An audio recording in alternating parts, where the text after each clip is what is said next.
Well, I want to thank everyone for being here. We're really excited to have the Speaker of the House here, Chris Sprowls, also Dr. Michael Crosby, as many of you know, President and CEO of Mote Marine Laboratory. Sean Hamilton, our interim DEP Secretary, is here. Eric Sutton, Florida Fish and Wildlife Executive Director. Congressman Vern Buchanan. We also have who's Senate President when we did this in the legislature, Bill Galvano. We got some mayors, we got a bunch of state reps here, so I want to thank you guys for being here, and thanks for particularly the legislators, your support for this. Protecting water resources is one of the most important issues facing our state. And as we've seen over the past several weeks, furthering our understanding of the complex issues surrounding red tide is a top priority. The red tide blooms have been documented along Florida's Gulf Coast since the 1840s.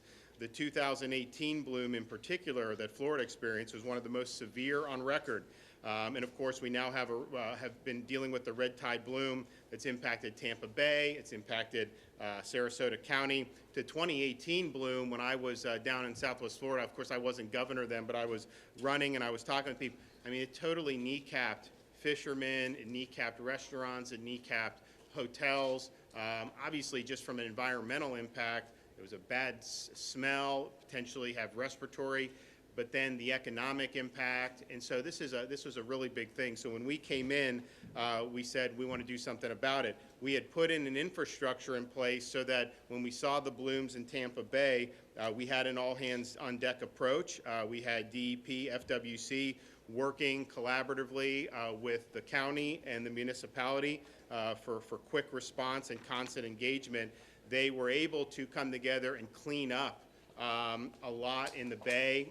This was many weeks ago now, and the bay is much improved as a result. Had they not done that quickly, it would have exacerbated it. Of course, these blooms move, and you have to mitigate. They're mitigating on the beaches. I know in Pinellas they've been doing a lot.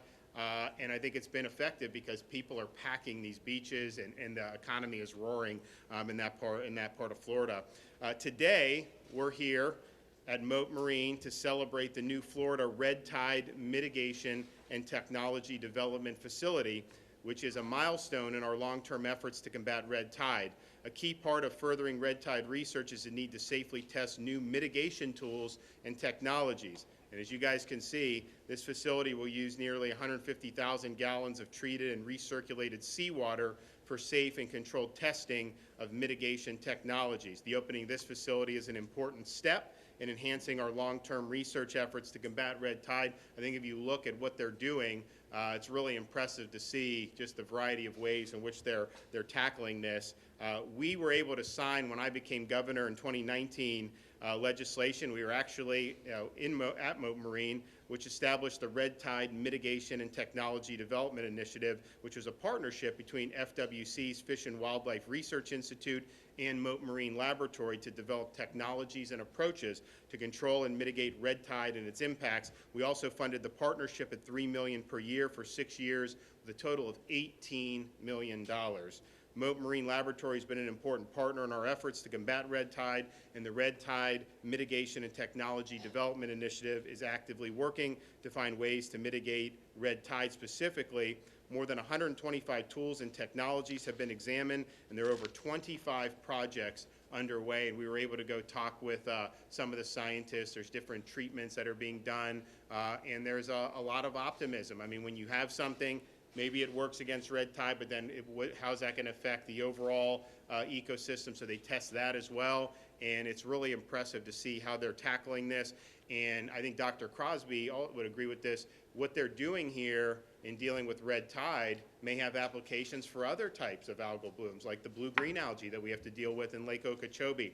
So I think that this was a really good investment, and I think it's going to pay dividends. Of course, red tide naturally occurs. We can't tell people, oh, there's not going to be any, but if you have successful mitigation strategies and technologies, you really make it to where this is not going to have the impact that it had in 2018 or the impact that it's had more recently in the Tampa Bay area.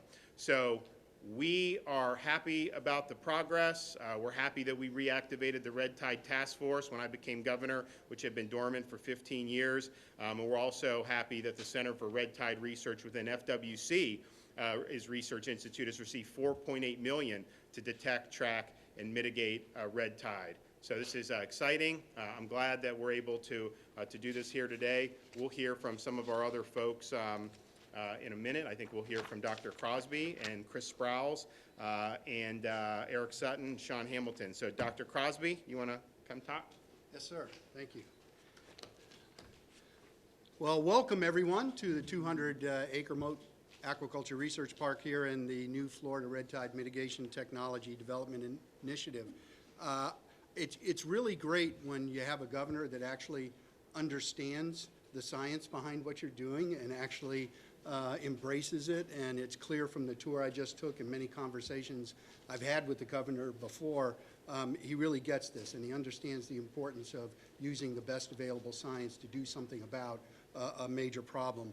I also want to thank all of the Florida legislators that are here, our local elected officials as well for joining us, always been very strongly supportive of Mote. But I do want to give a special acknowledgement to Senator Gruters, who spearheaded the 2019 initiative legislation in the Senate, along with Representative Grant, who spearheaded it in the House, and of course, former Senate President Bill Galvano, who really pushed it across the finish line so Governor DeSantis was able to give his final approval and enact this legislation. For those of you that aren't familiar with Mote, we've been in existence now for 66 years. We've been partnering with the state all of those times on many complex problems dealing with the ocean and coastal ecosystems. We're an incredibly diverse organization. We have 260 staff, 37 PhD researchers working at 6 different campuses throughout the state of Florida and with partners all around the world. We have over 20 very diverse research programs, everything from marine biomedical to immunology to microbiology to fisheries and aquaculture to ocean technology, sensor development, machine learning, artificial intelligence, and of course, harmful algal blooms, which is why we're all here today. I really want to thank the governor and the legislature for really supporting us in this initiative, embracing the vision, having FWC and Mote come together with this initiative so that we can use science to develop technologies to decrease the impacts of red tide on our environment, our economy, and our quality of life. And I know that you're all wondering, so what have you done? So let me tell you, in the first 2 years of the initiative, significant progress has been made. We've conducted already in just 2 years 3 requests for proposals. We've identified and considered well over 125 compounds and technologies. We've reviewed over 70 different research proposals. We have over 25 projects that are contracted and underway this year. We've established 20 new partners in this initiative that include, amongst others, Florida Gulf Coast University, University of South Florida, Florida International University, University of Central Florida, University of Maryland, University of Delaware, Tulane University, University of South Carolina, NTech Solutions, Axe Nano, Carbon XT, Ecological Laboratories, Solaris, Woods Hole Oceanographic Institute, and the Bigelow Laboratory for Ocean Sciences. This facility here, this 29,000 square foot facility, holds well over 160,000 gallons of recirculating water. It's a cutting edge facility in which we are doing multi-tier testing of mitigation tools and technologies, as the governor referred to. Very specifically, let me give you some examples of some of the